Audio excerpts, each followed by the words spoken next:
როცა განსხვავებულ აზრს ვეღარ იტანენ განსხვავებულ აზრს და კრიტიკულ აზრს როცა ვეღარ იტანენ, ესე იგი იქ უკვე სექტანტური სული შეღწეული და ძალიან მძლავრია და რომ მზად არიან გაგანადგურონ ყველანაირი მეთოდით.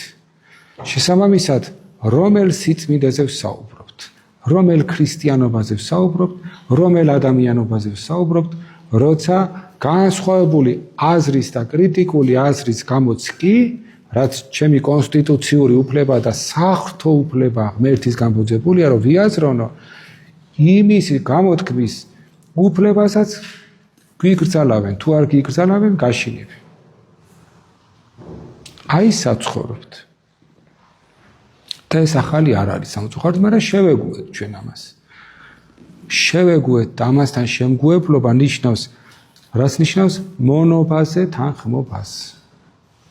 მე ხმას არ ამოვიღებ, კრიტიკულად არ ვიაზრონებ, ასე ჯობს, იმიტომ რომ ის მინიმალური უფლება ცხოვრებისა და არსებობისა მაინც შევინარჩუნო.